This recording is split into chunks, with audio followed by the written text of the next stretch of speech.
오늘 하나님의 말씀 갈라디아서 2장 19절부터 21절의 말씀입니다.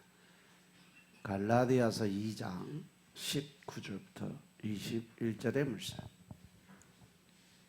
내가 율법으로 말미암아 율법을 향하여 죽었나니 이는 하나님을 향하여 살려 함이니라. 내가 그리스도와 함께 십자가에 못 박혔나니 그런즉 이제는 내가 산 것이 아니요 오직 내 안에 그리스도께서 사신 것이라. 이제 내가 육체 가운데 사는 것은 나를 사랑하사 나를 위하여 자기 몸을 버리신 하나님의 아들을 믿는 믿음 안에서 사는 것이라. 내가 하나님의 은혜를 패하지 아니하노니 만일 의롭게 되는 것이 율법으로 말미암았으면 그리스도께서 헛되이 죽으셨느니라. 아멘. 할렐루야.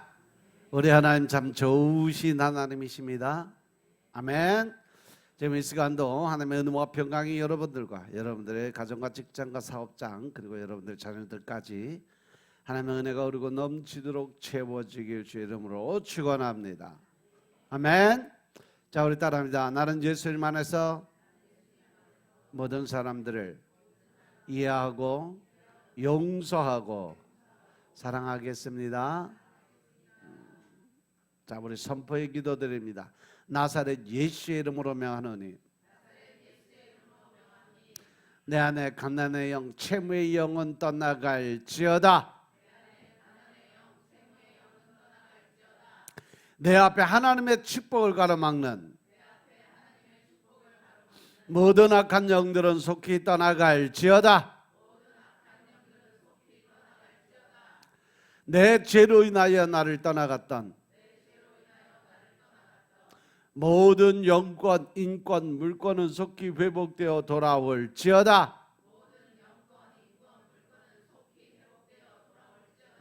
아멘.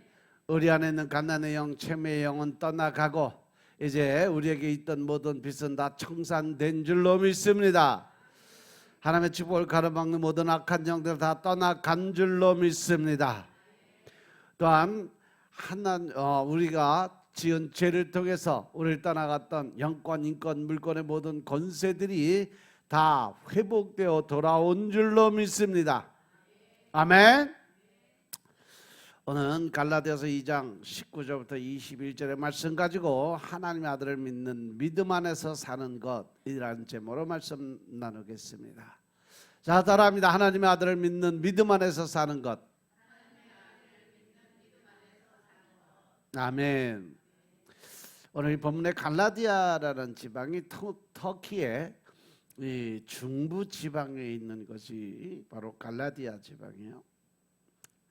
사도 바울이 1차 전도 여행을 하면서 그곳에 많은 성도들을 모으게 됐고 그래서 세운 교회가 갈라디아 교회예요.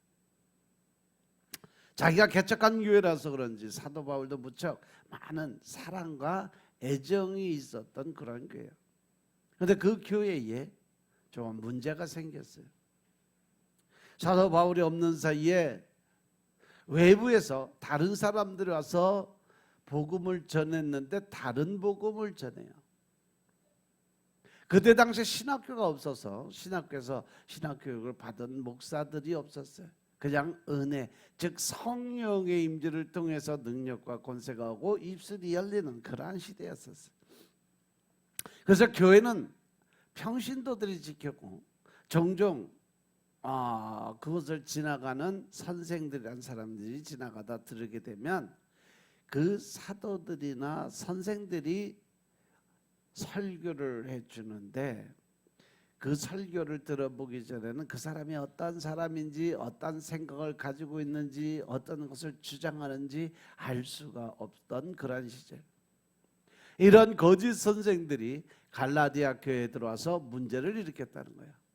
그 문제 중에서 두 가지를 오늘 같이 살펴보도록 하겠습니다. 제일 먼저 믿음으로 구원을 받는다는 주장. 믿음으로 구원을 받을 수 있을까 없을까? 있습니까? 대답들을 하네. 구원은 뭘로 온다? 그렇지. 근데 왜 대답을 안 해?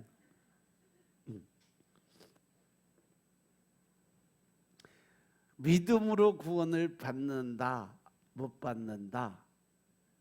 그런데 여기서 사도 바울은 믿음 가지고는 구원 못 받는다라는 얘기를 하는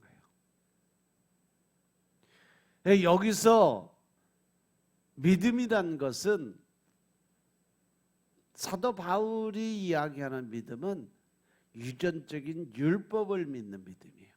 예수 그리스도를 믿는 믿음이 아니라 구약의 율법, 그 구약의 율법을, 근데 왜 그것으로 구원을 못 받느냐? 구약의 율법은 유전적, 즉 다시 말해서 말로 계속 글로 적어서 이렇게 전해 내려온 것이 아니라 말과 말을 통해서 계속 몇백 년을 지나오다 보니까 이 유전적 율법 자체가 다 변화가 됐어요. 사람들에게 편안하게 쓸 수 있게, 사람들이 편안하게 믿음 생활을 할 수 있게 다 바꿨어요. 그래서 그 율법을 믿는 것 자체가 하나님과 전혀 상관이 없는 삶을 살게 되기 때문에 믿음으로 구원을 못 받는다는 거예요.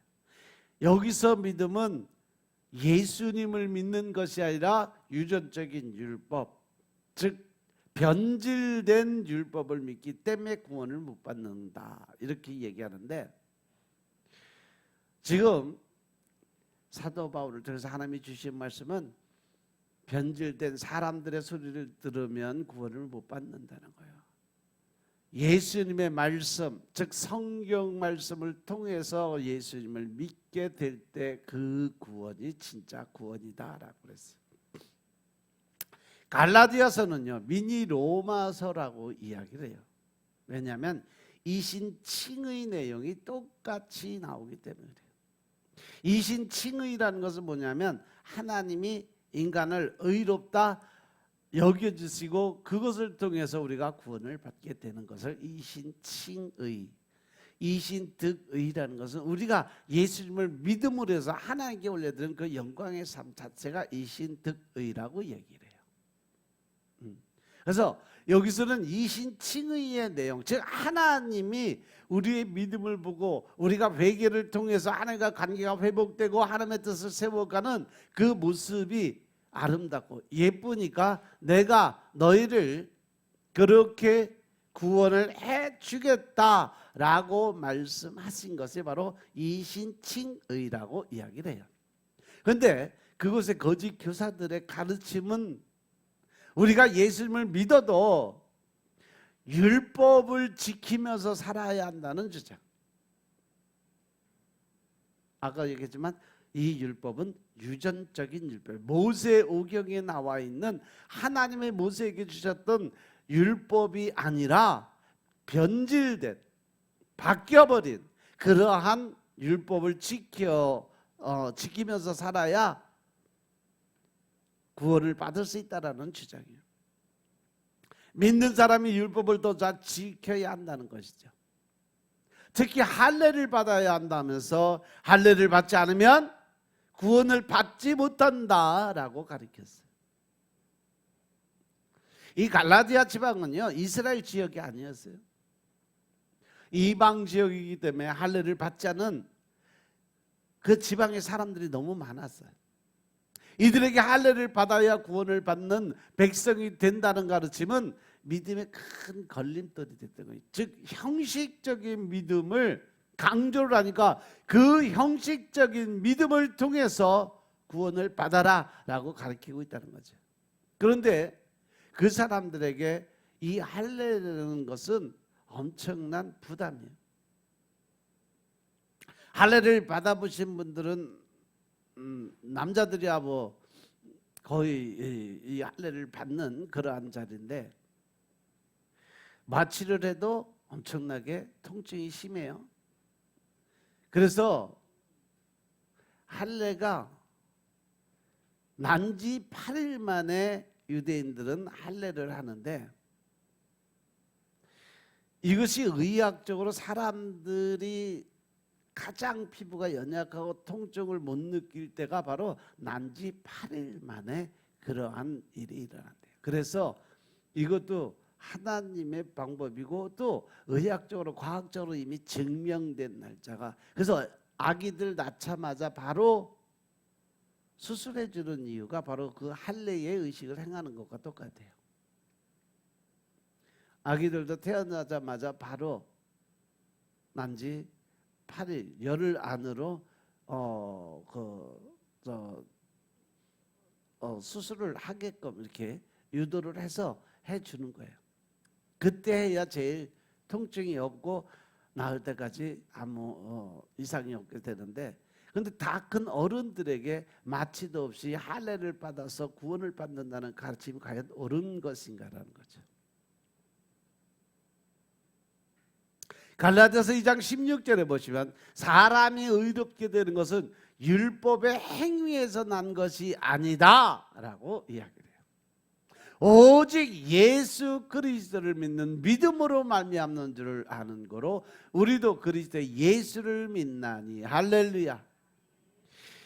바로 여기서 말씀하시는 믿음이 바로 예수 그리스도를 믿는 믿음이에요. 이는 우리가 율법의 행위에서가 아니고 그리스도를 믿는 믿음으로써 의롭다함을 얻으려 한다. 율법의 행위로서는 의롭다함을 얻을 육체가 없다라고 단정적으로 말씀하세요.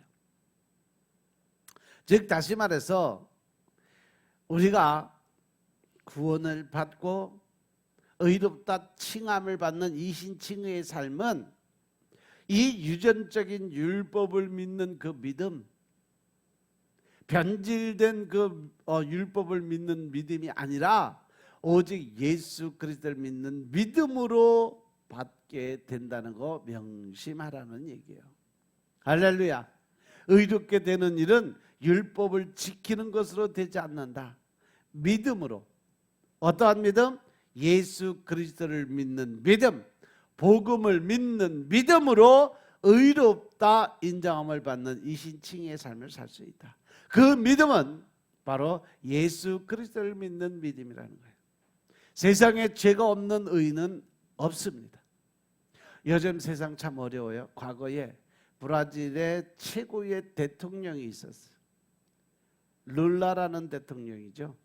그는 손가락에 한 게 없어. 노동운동을 하던 사람이었고 대통령을 된 뒤에 브라질을 세계 8위의 경제 대국으로 만들었던 사람이에요. 심지어 룰라 대통령이 2010년에 퇴임할 때 그의 지지율이 83%를 기록을 했어요. 엄청난 지지율이죠. 그런데 그가 뇌물을 받고 경찰 조사를 받았어요. 모든 사람이 이 사람은 의로운 사람인 줄 알았어요. 그런데 세상에 의로운 사람은 한 사람도 없다는 거죠. 그냥 안 들키고 살았을 뿐이에요. 들켜도 그것을 법으로 덮어버렸기 때문에, 겉으로 나타나지 못했기 때문이에요. 그러면 우리가 어떻게 의인이 될 수가 있을까? 죄가 있으면 천국에 가지 못한다라고 말씀하시는데 어떻게 우리가 의인으로서의 삶을 살 수 있을까?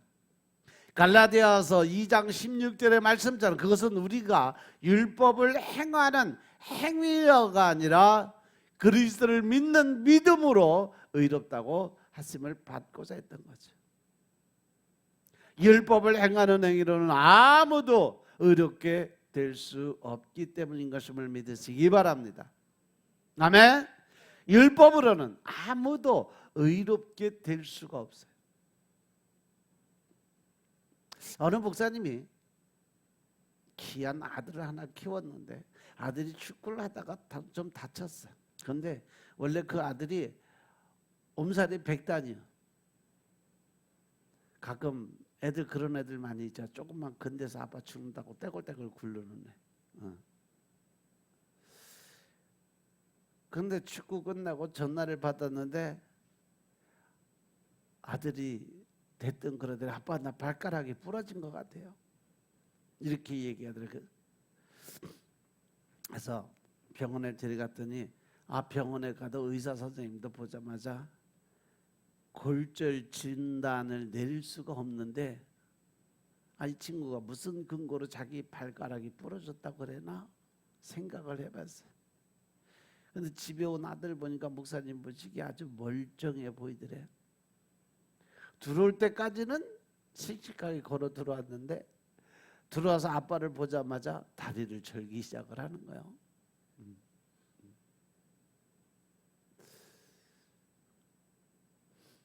그래서 그냥 며칠 지나고 나니까 분명히 부러진 게 맞다고 병원에 가봐야 된다 그래서 병원에 가서 엑스레이를 찍었답니다. 어떻게 나왔을까? 목사님이 생각한 대로 아주 멀쩡하게 뼈가 잘 있어요. 그런데 병원에서 이상이 없다라고 진단을 받은 그 아들이 집에 돌아오는 길에 내일 축구 시합이 있으니까 꼭 나가야 되겠다고 또 이야기를 하더래요. 좀 전에는 죽는다고 병원에 가야 된다고 하던 친구가 돌아오면서 시합에 가야 된다고 나 지금 괜찮다고 멀쩡하다고 빡빡 우기더래요.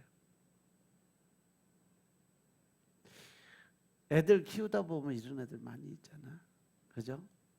그때 목사님이 깨우쳤어.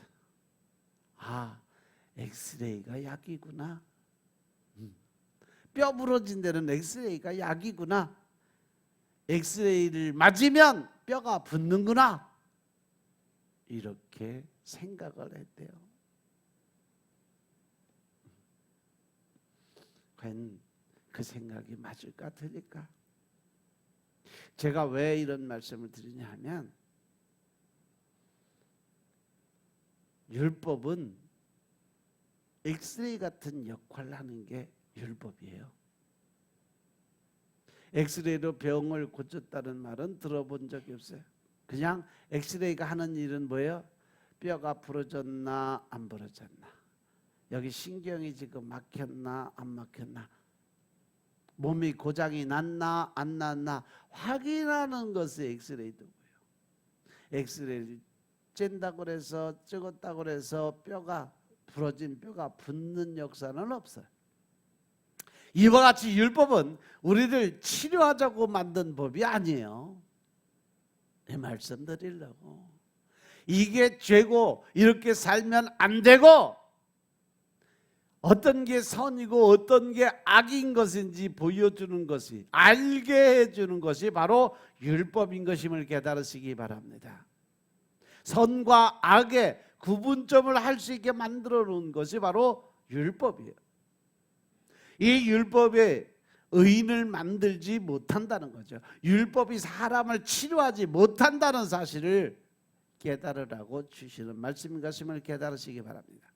그럼에도 불구하고 율법은 반드시 우리에게 필요해요. 왜? 율법이 없으면 법이 없는 무법천지가 될 수밖에 없어요. 지금 이 시대가 그래요.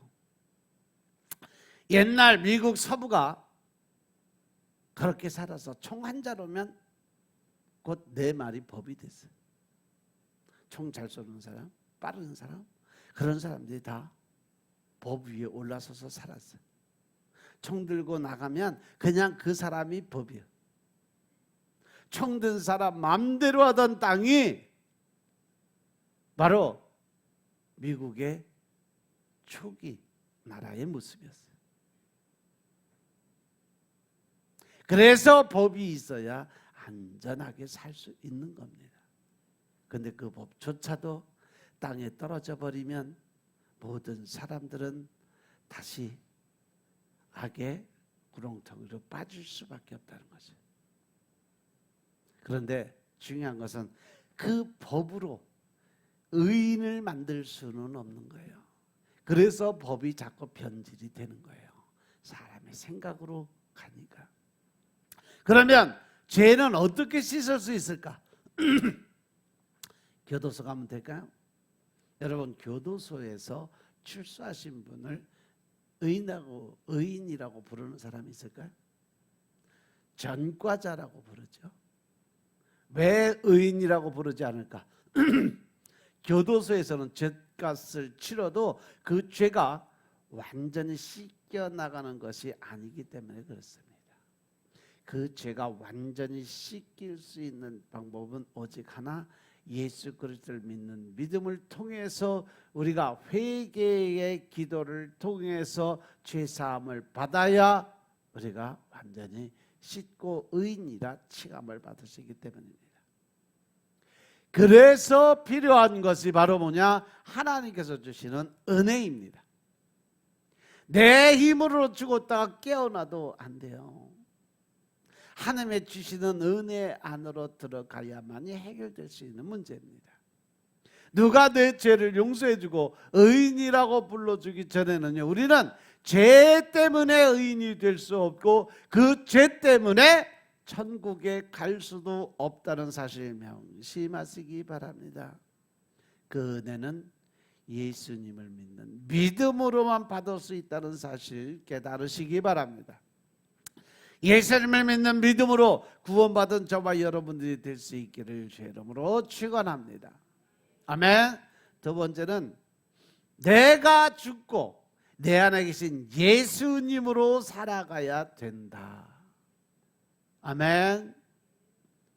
갈라디아서 2장 20절 말씀이요. 어느 교회에 다니는 아내가 교회 안 나오는 방탕한 남편에게 폭탄 선언을 했어요. 더 이상은 내가 당신하고 못 살겠다. 우리 이제 갈라서자.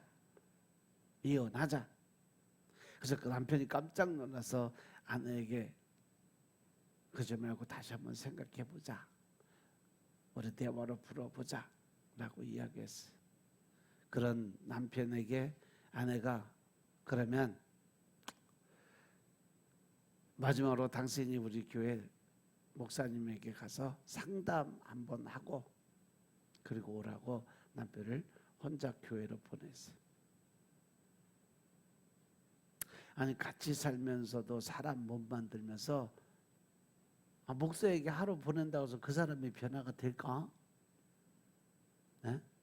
어쨌든 목사님을 만나고 온 남편이 집에 와서 아내에게 미안하다고 하면서 아내를 업고 온 집안을 뛰어다니는 거예요.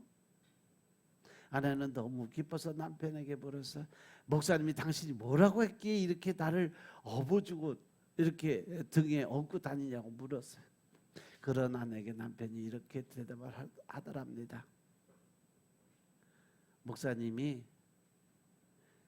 자기 부인하고 십자가를 지고 가래. 이해가 안 돼? 띄어쓰기를 잘못했어요.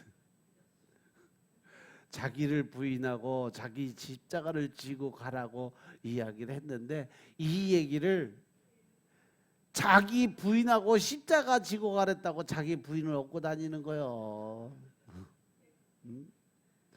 그래서 내가 십자가가 뭐냐고 물었더니 당신이 내 십자가래. 그래서 지금 내가 십자가를 지고 업고 가는 거야 라고 이야기를 해드려요. 나한테 십자가 좀 듬직해. 그런 십자가 주셨어 하나님이. 그래서 우리는요 늘 자기 십자가를 칠 수 있는 준비가 돼 있어야 돼요. 내가 그리스도와 함께 십자가에 못 박혔나니 그런즉 이제는 내가 산 것이 아니요 오직 내 안에 그리스도께서 사신 것이라. 이제 내가 육체 가운데 사는 것은 나를 사랑하사 나를 위하여 자기 몸을 버리신 하나님의 아들을 믿는 믿음 안에서 사는 것이라. 아멘. 아멘. 내가 사는 것이 아니요 오직 내 안에 그리스도께서 사는 것이다. 우리가 예수님을 믿고 나면 우리에게 제일 먼저 해야 될 일이 뭐예요? 뭐라고 그랬어요? 죽어 그냥 죽으면 돼. 내가 변해야 된다 그랬잖아요. 예수 믿기 이전과 예수 믿고 난 이후에 삶이 완전하게 변화가 돼야 돼요. 아멘. 내가 그리스도와 같이 십자가에 못 박혀야 된다는 사실이죠. 십자가에 내가 못 박혔으면 어떻게 돼요? 죽어야 되는 거예요. 그리고 죽은 사람은 말이 없다는 거죠. 생각이 없다라는 거예요. 있는 듯 없는 듯 그렇게 살아야 된다라는 거죠. 내가 죽었음에도 살아있는 것처럼 살아가면 나는 내 안에 예수님의 모습으로 살 수 없다라는 거죠.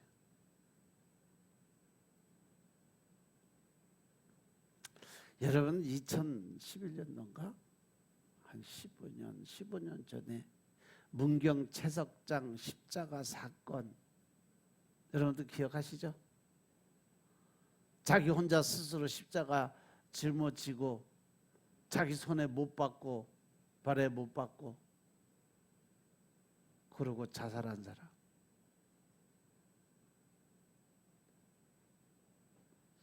(2011년) 경북 문경에서 택시 기사를 하는 김모 씨가 이 갈라디아서 2장 20절의 은혜를 받은겨. 이 말씀이 깊이 파고 들어왔어. 그래서 나도 이것처럼 십자가에 못 박혀 살아야 되겠다라고 생각했어. 십자가에 못 박혀 죽어야 되겠다. 그리고 스스로 자기를 십자가에 못 박아서 자살했어. 머리에는요 가시관까지 쓰고 예수님처럼. 그때 당시에도 이게 자살이냐 타살이냐 엄청나게 매스컴을 많이 탔어요. 오랜 시간 이 얘기가 나왔어요. 그런데 동네 주위의 사람들에게 탐문 수사하고 알아본 결과 그가 늘 하는 얘기가 자기가 십자가에 못 박히겠다고 이야기를 하고 다녔다고 그래요. 나를 십자가에 못 박는 것은 과연 뭘까? 여러분들의 생각 안에서 만들어 놓은 십자가에 못 박는 나는 과연 무엇을 할까?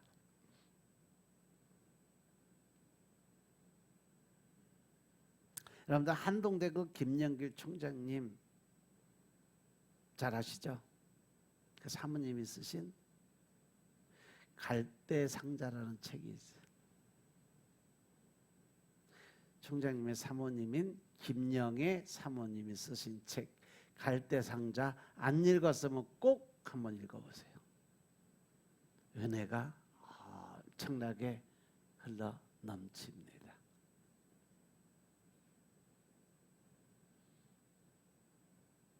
김영기 총장님이 한국에 제대로 된 기독교 대학을 만들기 위해서 잘 다니던 카이스트 교수직을 그만두게 됩니다.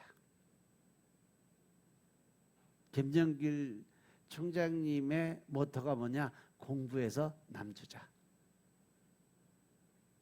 내가 공부해서 아는 지식을 남들에게 다 나누고 베풀 수 있는 삶을 살자. 진짜 하나님의 말씀대로 사시는 분이에요. 그러한 봉사의 마음으로 학교를 세우고 시작을 했어요.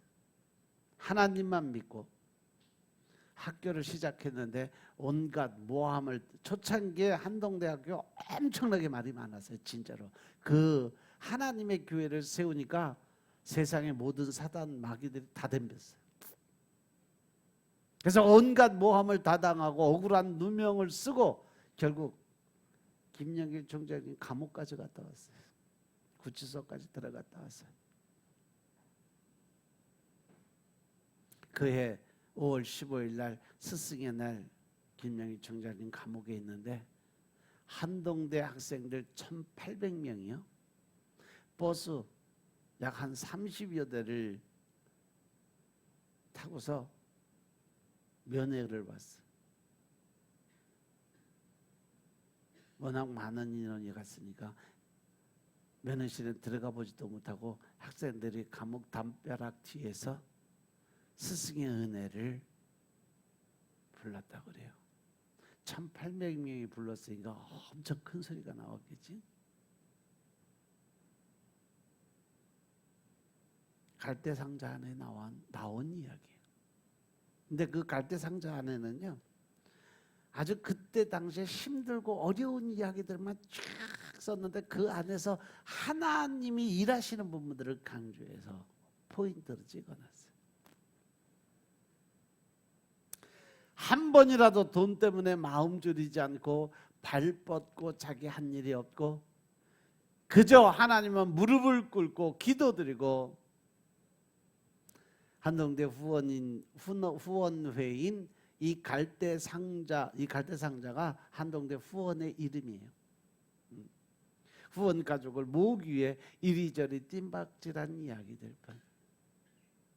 그러고 보면 얼굴 한번 보지 않고 결혼을 결심한 김영애 사모님의 배포 또한 대단한 사람이었어요. 이들 부부가 서로에 대한 믿음만큼 하나님에 대한 믿음도 대책이 없이 컸던 걸까? 미국과 한국에서 서로 편지로 나눈 러브스토리로 결혼의 꼴이란 것을 보면 얼굴 한 번도 안 보고 서로 편지 주고받다가 우리 결혼하자, 그래 결혼하자, 그래서 처음 만나고 결혼한 거예요. 이들 부부 모습 속에서 하나님의 마음을 읽는 실력이 날로 늘어나는 것을 볼 수 있어요. 상대방이 속마음을 읽는 실력은 상대방을 믿지 않으면 생길 수가 없는 사건이죠. 그죠? 지난 일들을 회상하며 사모님이 하신 말씀은 저도 예측을 못했죠. 감옥에 갈 줄 알았다면, 돈이 없는 사람인 줄 알았다면 한동대 총장을 맡아 일할 생각을 했겠냐는 거죠. 그런데 지나고 보니까 하나님이 나를 바꾸기 위해서 이러한 계획을 하셨다는 것을 알게 됐다고 고백을 해요. 결국 나 하나, 김영희 사모님 하나 바꾸기 위해서 나라 전체를 들었다 놨다 하시는 일을 하셨다는 거죠. 김영길 총장님은 성경의 기도 중 기본은 김영길 총장님이 가장 좋아하는 구절이 뭐냐? 잠언 30장의 아굴의 기도예요. 잠언 30장 7절부터 9절 말씀 보겠습니다. 이 아굴이 하나님한테 자기의 본 마음을 전하는 거예요. 잠언 30장 7절부터 9절. 내가 두 가지 일을 주께 구하였사오니 나의 죽기 전에 주시옵소서. 곧 허탄과 거짓말을 내게서 멀리하옵시며 나로 가난하게도 마옵시고 부하게도 마옵시고 오직 필요한 양식으로 내게 먹이시옵소서. 혹 내가 배불러서 하나님을 모른다 여호와가 누구냐 할까 하며 혹 내가 가난하여 도적질하고 내 하나님의 이름을 욕되게 할까 두려워함이니이다. 할렐루야. 할렐루야. 여러분도 이런 기도 드리세요. 하나님의 영광을 위해서 살아갈 준비가 되어 있는 자,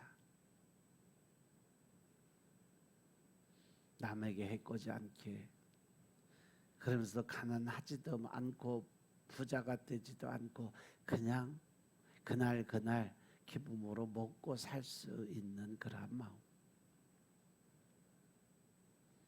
아굴은 이렇게 세상적인 기도를 드리지 않았어요. 죽기 전에 정직하기를 기도드렸고 허탄과 거짓을 떠나 가난하게도 말고 부하게도 말게 해달라는 그러한 기도를 드렸어요. 김영길 총장님이요, 아굴에 교만하지 않기 위한 기도를 가슴에 담아 두고 있었다는 거죠. 세상을 바꾸려면 바로 정직하고 유능한 인재가 필요하고, 그것은 하나님을 두려워할 줄 아는 믿음이 있어야 된다라는 것입니다.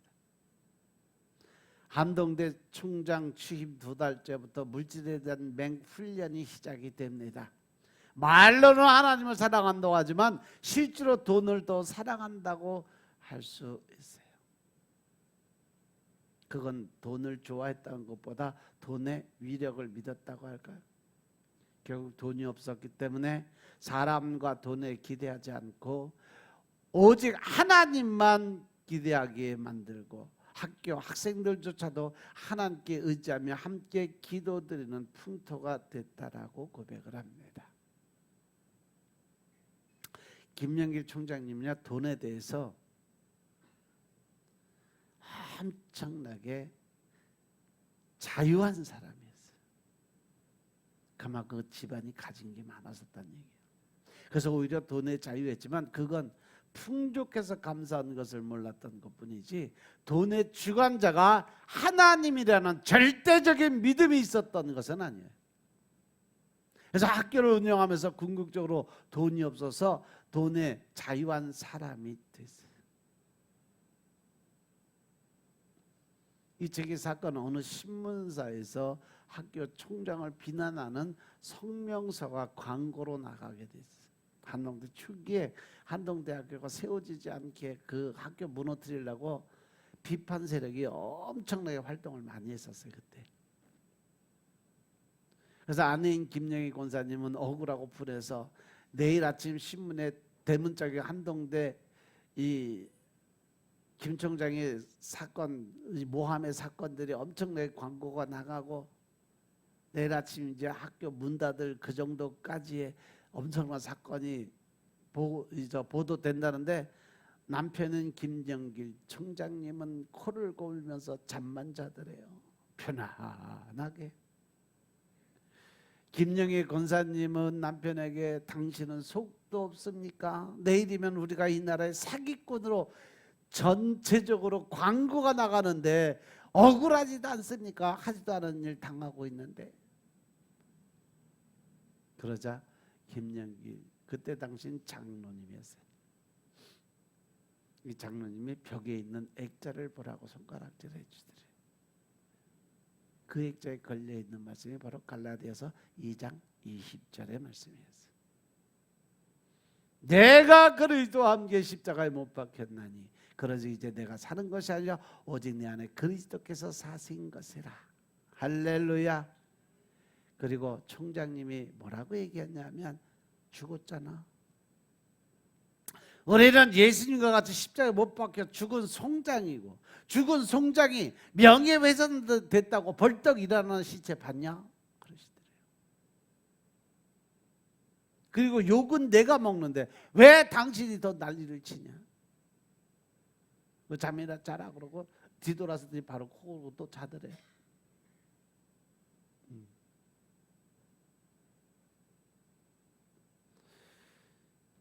그런데 그 사건이 난 이후로 광고가 엄청 대대적으로 와서 사람들이 다 한동대 김영길 총장님을 다 손가락 잡고 있을 때 오히려 이 신문 때문에 감사를 드렸대요.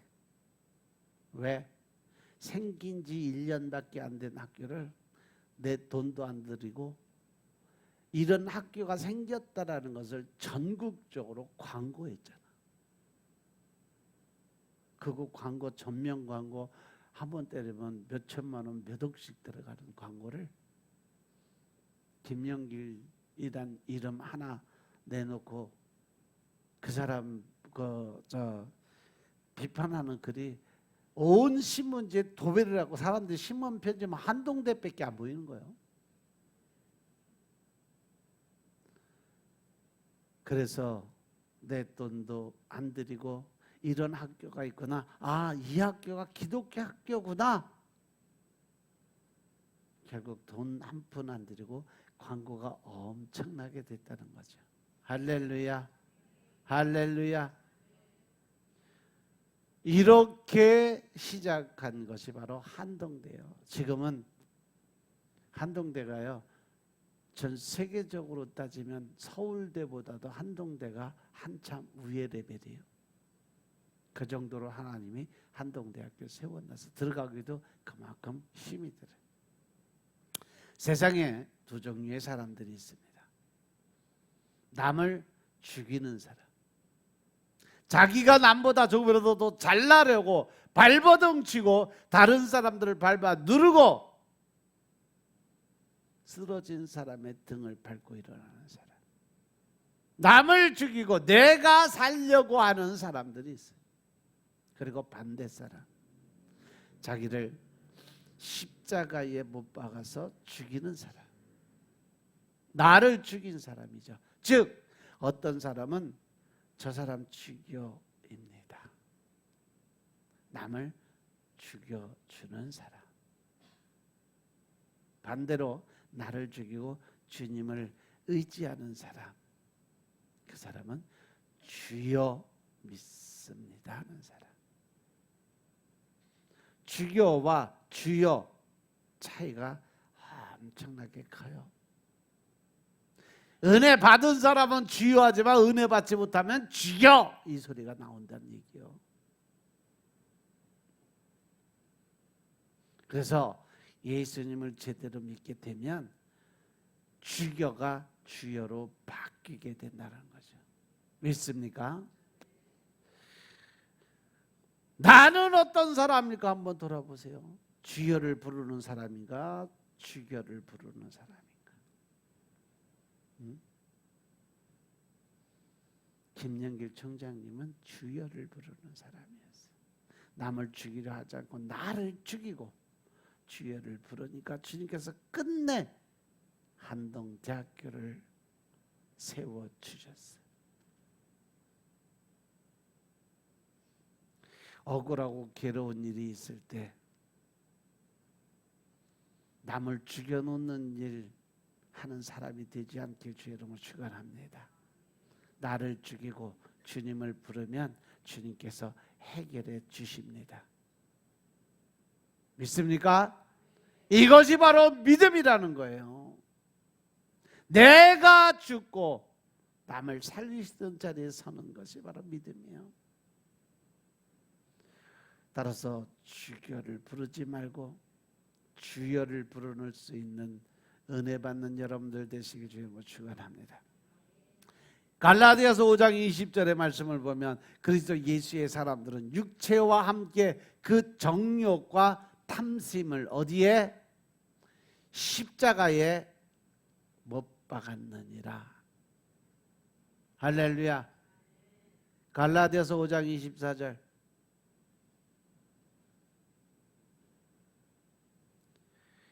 그래서 예수의 사람, 하나님을 믿고 예수님을 제대로 믿은 사람들은요, 육체와 함께 그 정욕과 탐심을 이미 십자가에 못 박았다고 그랬어요. 내 육체와 내 정욕과 탐심을 십자가에 못 박았어요. 내 육신의 게으름, 내 육신의 편안함을 십자가에 못 박는 사람. 내 쓸데없는 욕심, 자만, 교만 이란 모든 것을 십자가에 못 박는 사람.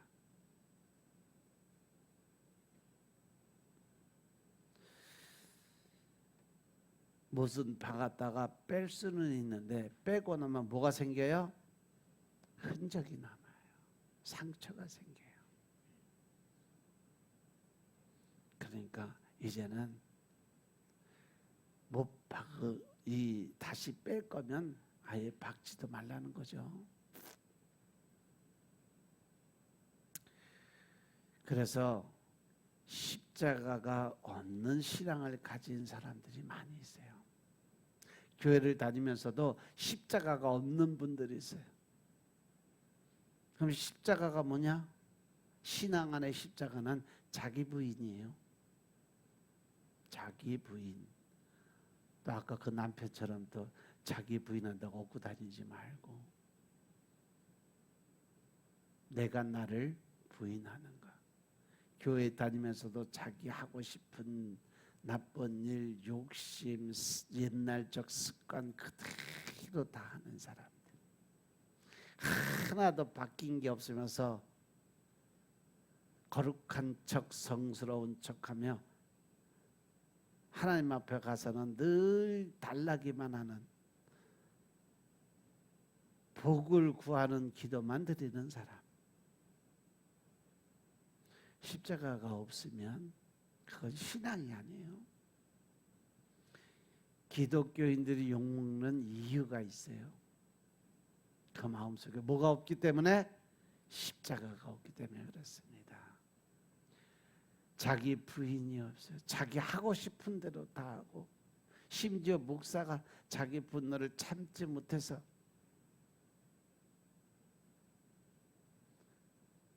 자기 새끼 때려 죽인 사건도 있어요. 자기 아내 때려 죽인 사건도 있어요. 왜? 그 마음속에 십자가가 없어서 그래요. 자기 부인이 없기 때문에 그래요. 십자가가 없는 신앙은 신앙이 아니에요. 우리가 예수님을 믿으면 주님께서 본을 보이셨던 것처럼 우리도 주님께서 못 박히신 십자가 옆에 우리 자신을 같이 못 박고 그 십자가를 지고 주님을 따르는 사람들이 되어야 할 줄로 믿으시기 바랍니다. A.W. 토우저 목사님의 이것이 성령님이다에 나오는 책에 대요.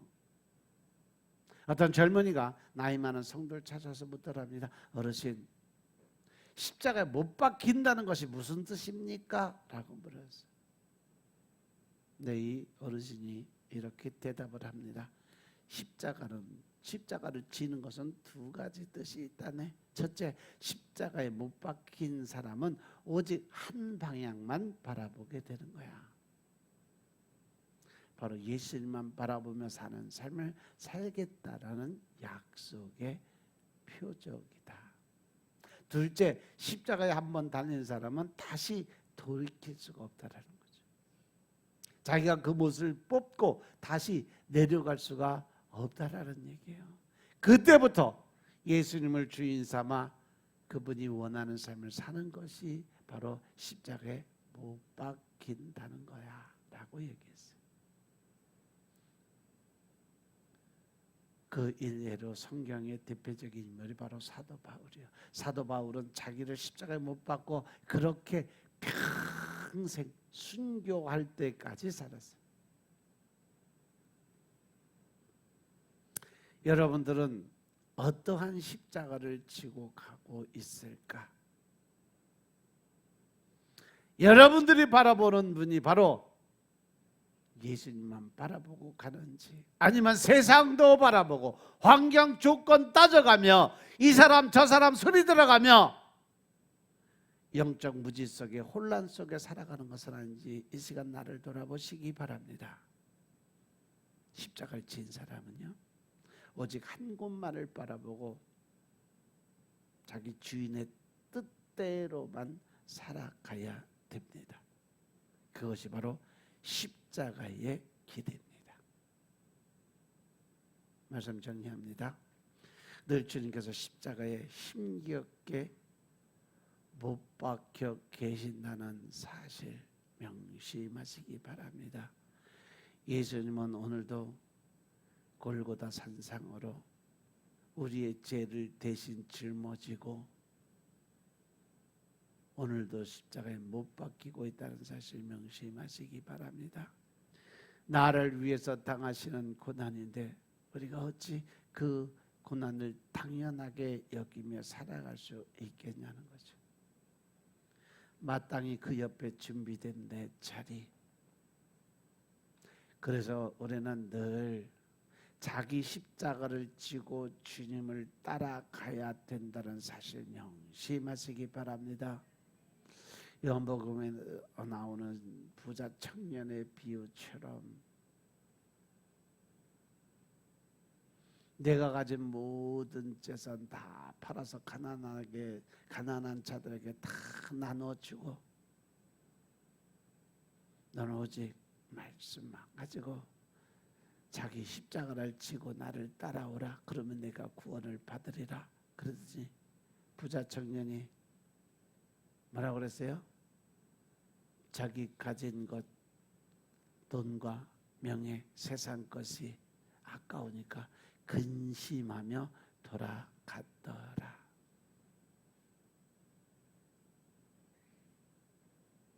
과연 나는 하나님이 이렇게 말씀하시면 내가 어느 정도 준비가 돼 있을까? 어느 정도 진짜 다 내려놓을 수 있을까?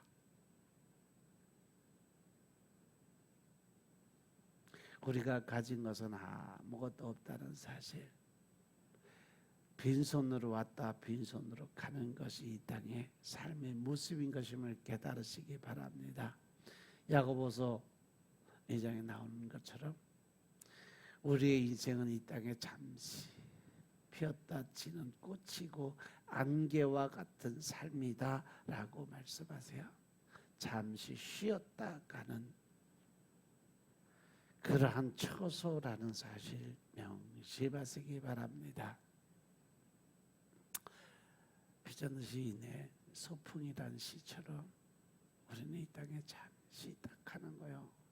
하늘나라 영원한 천국의 가장 기쁜 삶을 살기 위해서 우리는 소풍 갈 수 있는 준비된 자리에 서시기 바랍니다. 이 땅을 떠나가는 것이 슬프고 아픈 사건이 아니라 가장 기쁘고 즐거운 영원한 여행을 떠날 수 있는 그러한 기분으로 살아가시길 주님으로 축원합니다.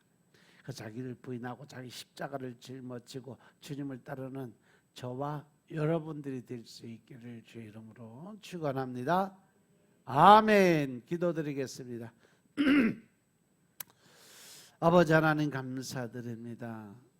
오늘도 아버지 하나님, 하나님의 아들을 믿는 믿음 안에 사는 것이 무엇인지, 또한 하나님의 뜻대로 우리가 살아가는 것이 무엇인지를 알고 깨닫게 하시니 감사합니다.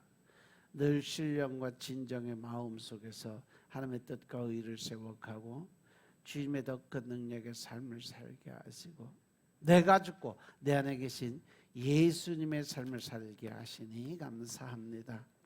늘 우리 속에 신령과 진정의 마음으로 채워지게 하시고 또한 하나님의 나라에 소망과 희망을 갖고 살 수 있도록 축복하옵소서. 나는 죽고 내 안에 계신 예수님의 삶을 살게 역사하옵소서. 모든 말씀 우리 주 예수 그리스도 이름으로 감사드리며 기도드렸사옵나이다. 아멘.